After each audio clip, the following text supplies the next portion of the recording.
Ladies and gentlemen, welcome to Superwoman, the channel where experienced leaders, founders, executives share lessons learned to increase diversity in their companies in order to be more productive, more efficient, and certainly happier.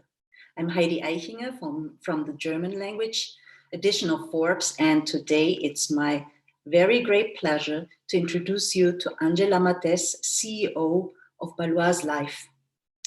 Angela is a great executive with a deep and personal knowledge in change. And everybody who's joined the Women's Summit last year in Vienna knows certainly that she's a brilliant speaker too.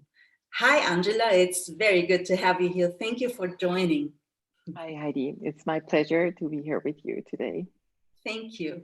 So let me begin, Angela. We had a short talk yesterday and decided to go a little bit deeper into the topic of vulnerability. We decided to share very personal experiences with our audience today that certainly had implications on our companies on one hand, and on the other hand, it's I think it's very important to both of us to also talk about so-called taboo topics and to walk the talk. So today's topic, vulnerability, superpower in change. You are asked, you can ask questions, just put them in the chat. I saw that we've already got questions yesterday on Instagram. Thank you for that. I will read them later on to you, Angela, too, so that you can answer them. So let's begin at the point where the both of us met the last time working together. It was the Women's Summit at the end of March in Vienna, where you had what we call in the company an Angela moment. So you had your speech and there were many tears and goosebumps, and it was like a really important moment for both of us, for you, for me, for the company and our community. Just have a little short recap, Angela, and tell me what was it back then? Thank you. I'm just, when you talked about it, I went like in my mind, I went back to that day and thank you for calling it an Angela moment. I think it was it was a moment for all of us, for everyone was there, because I think the two of us on stage, but also everyone in the audience was emotionally so opened up, and there was so much good emotion and also open vulnerability in the room at that time. Let's let our viewers know what you talked about, because some of them haven't been to the summit. Yeah. The topic of vulnerability, I talked about my personal story. That is that in 2014 I transitioned from being a male CEO to a female CEO, and transitioned also my personal life, of course, to live as a woman. I'm transgendered, and I talked about mostly about my transition at work, and I also talked about how when I opened up to the people I talked to in the company, I did make myself vulnerable at that time, and then a wonderful thing happened. That the people that were sitting opposite of me opened up as well. And I had a lot of conversations that looking back I describe as a gift that I received. When I opened up, I got so much back in return, and I talked about how actually this act of making myself vulnerable at that point, by coming out, by telling my story, that this act of making yourself vulnerable creates a room where others can be vulnerable as well. Mm. because if I make myself vulnerable, it's basically giving permission to the other person to be vulnerable herself or himself. Yeah. And and and uh, and I don't know how we got to the point, but at some point we we we uh, we summarized it that actually also in leadership, vulnerability is actually a superpower. Mm. Probably it's also because you wouldn't expect such a reaction if you open up this way, because it's a risk to do it and you don't know what happened. And if you get like openness in response, then it's like a good feeling, and it creates an atmosphere of a togetherness to work together, to be productive together, and share like experiences also. Absolutely. I mean, the moment you open up, you do not know what the reaction is. And Yeah. I mean, I think that's what makes it. That's what makes it a vulnerable moment. Mhm. Is you don't know the outcome of this step that you do, Sure. but you take a risk, and and you open up, and I think the reward when you get vulnerability and open feedback back is Yeah. I think is a very sweet reward Yeah. And for it's this act.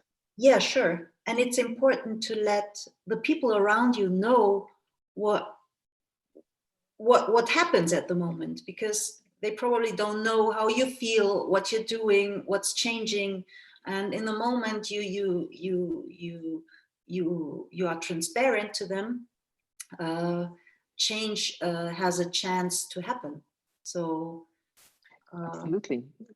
Uh, Absolutely. I said last year, I also said that with all the people I had conversations with, I mm, have actually a deeper relationship now than before. And even though I had very good relationships with them before as well, yeah, but the connection is stronger now because we were both vulnerable at the point yeah. together. Mm. And yeah, But sometimes it needs a little hard experience to accept your own vulnerability as maybe a super weapon. What it isn't always from the yeah, beginning yeah. on. I mean, not all moments, and I mean, you can talk about that too. Not all moments of vulnerability um, you can choose. Mm, Sometimes things happen in your life where it just happens also to you, and yeah, you realize that things are not the same anymore, yeah, and and uh, and where you have to also then decide how open am I with this, with the people absolutely. around me, Yeah, um, and how do I talk about this? How mm, do I involve others in that? yeah. That's actually what happened to me, because Mm. I've always had the problem to talk about it, like to be vulnerable, because I was raised like you have to be, the superwoman, go through it, fight back, and I don't know what.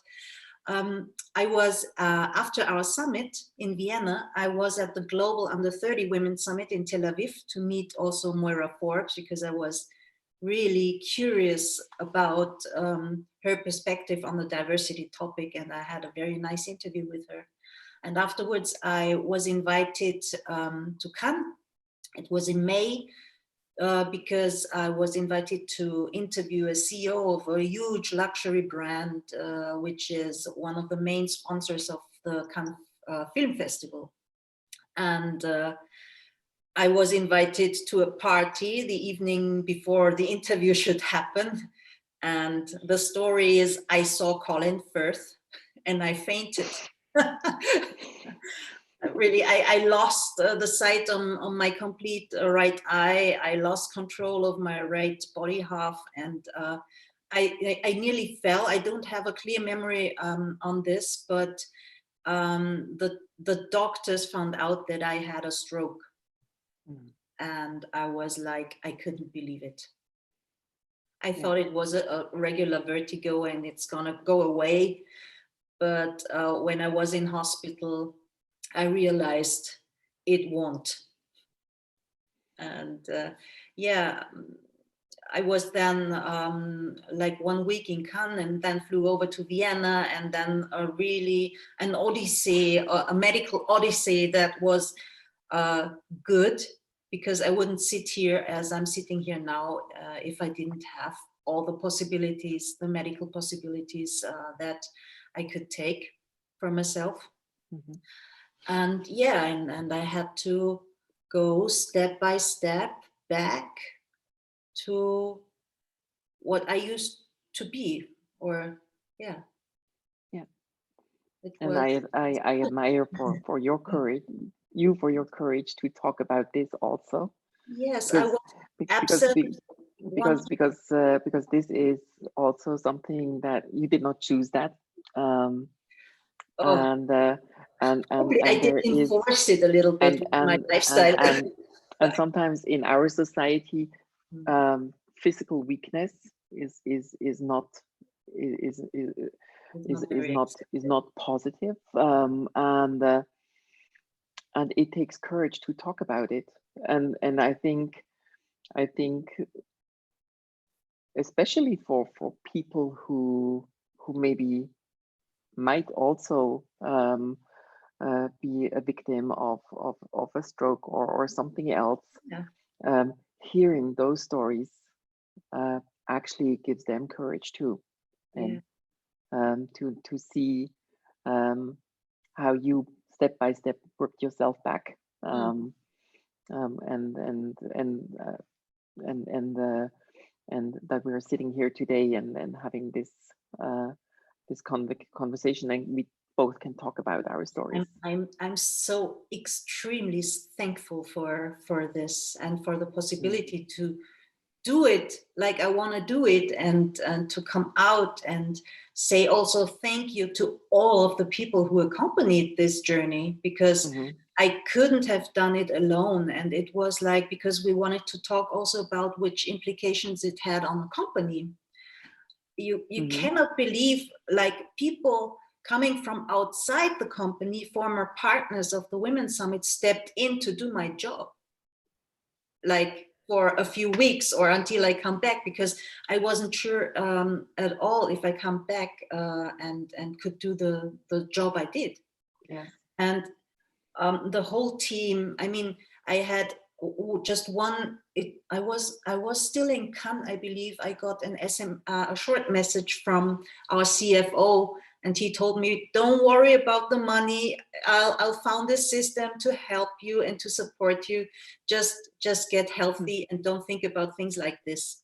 And so the whole company organized my absence, and they Yes. performed better than I was than before when I was in the company. So I don't Not know better. how the company will perform now when I'm back. We'll They see. didn't perform better. They just performed No, differently. they did. Also, I mean, it was a good lesson to learn that sometimes you have to take a step back and Hmm. don't stand people in the way. Yeah, What you sometimes do as a leader, you should be a role absolutely. model, and the role Yeah. model has to step back sometime. And that is actually also vulnerability in leadership. Also Mm. to I think for especially for more experienced leaders, Yeah, um, it is sometimes difficult to admit that there is a new generation of employees, the millennials that come into the workforce, and he knows so much more about how things work in the digital world than they do, yeah, um, absolutely. and they learn to have all the answers, and to be always right, Yeah. and now they realize I have no idea, Mm. um, and how do I cope with that? Mm. And am I able to admit that I do not know? Yeah. Am I able to actually give myself, I mean, usually the more experienced leaders mentor the young ones, Mm. but now they maybe need reverse mentoring, that the young ones mentor the more experienced ones in the things that they have no experience with. Yeah. And that takes also courage for those experienced leaders to show this vulnerability. And, Yeah, that's true. mm, Would you like to have a little look on the questions that yes, were sent yeah. to you mainly, I think? I feel like many people are not confident enough to be vulnerable. How can we let vulnerability into our lives? So we've talked about it, but if you have another thing to add, go That's a, for it. that's a, that's a very good It's a question. good question. Yeah. Um, and and and I mean, I was at that point too, that I did. I mean, I was 47 when I transitioned, so it took me quite a while to get the courage and the clarity that I needed to have these conversations, to risk this vulnerability.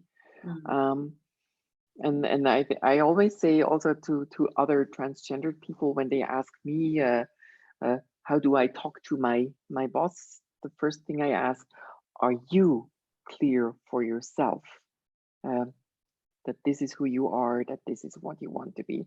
I think to make this step to be vulnerable to the outside um, requires for you to embrace your vulnerability for yourself at first, in the Mm. first step. Mm. You're actually in a very special situation at the moment, Angela, in your company. You're in the middle of a merger Hmm. and in the middle of COVID-19. So That's true. you are, I think you're in the office at the moment Yes. and Yeah. alone. And I Basically. really Yeah. wanted you to ask how it feels like doing this change, because for Mm. you, it's also some kind of a very sad story. You will tell it by yourself. Mm. Um, but you decided to accompany your stuff and everything until the end, what is very brave, I think, and speaks for you. Um, but how do you proceed this change when nobody's here physically? How does it feel? Yeah. Just to give a little bit of context, Yeah. looking at the time, we're um, our group decided to merge our smaller company with a larger sister company, um, and to get some synergies and optimize the entire organization as a whole. That is something that of course companies, groups do all the time. It's of course different when you are um, concerned yourself and not just see it from the outside. Um, but I think what makes this reorganization special, it's what you mentioned, is is that during the implementation of this reorganization, where some people are transferred into new roles and new in a new organization, other people because of the optimization part also have no role anymore and leave the company. Mm. um, the the pandemic happened and the lockdown happened, and people now work from home, and it feels very, it is it is a very sometimes for me emotionally very difficult to then be in meetings and talk about organizing people, and they're not here, they're working from home, I cannot see them. And just this week, yesterday, um, we have a weekly call with everyone, so that at least we hear each other once a week. um, I had to give a speech to say goodbye to an employee who's retiring. She has been with the company for 10 years, and I had to say goodbye to her on the phone, in a telephone conference. And I realized looking back, I got very emotional, and I'm also someone who is, of course, also because of the experience I had here in Liechtenstein, where I did transition, and I have a very strong connection to those people. The person is not here we cannot touch, we cannot hug. And for me, that is something that is quite a challenge for me to cope with that. With that part of the reorganization. The technical things are just technical things. It's the human interaction and the social interaction that is so different now in the pandemic, and that makes it, especially for those, very important. I mean, for this person, is also a very important moment. She's getting retired, and she cannot say goodbye to her colleagues that she worked with for 10 years in person. Yeah. That's sad. Yeah. We have to take care that we don't get too emotional here. How do we close, Angela? We're running out of time. Probably we should try to make another session on this topic. I think we haven't talked about everything yet, and I like to talk to you. So me too. And looking at the little sign that you have behind you, Superwoman, and we talk about superpower, vulnerability. Yes. I think to maybe repeat that or do another session where we can maybe also open up more to questions, Yes. because I think every Superwoman should look at this superpower and find out how she can make it her own in the future, and use it, because I think I said that in Zurich last fall. I think that is a superpower that we have a better talent to actually make a good use of it. And it's also important that we realize that is really actually is a superpower, because vulnerability is often seen also as a weakness. Yeah. It's actually not a weakness, it is a power. So it would be also a very good preparation for our Women's Summit. We have a new date. It's October 21st and 22nd. And I very much hope that you will be here in Vienna, and we'll meet latest then. Absolutely. Angela, it was like it's always a great pleasure to have you. Thank you very much for your time. I know it's very busy times for you, and we appreciate that you sat for us and answered our questions and the questions of our viewers. I hope everybody, you enjoyed it. Please tune in next Tuesday, 11 o'clock. It's Superwoman time.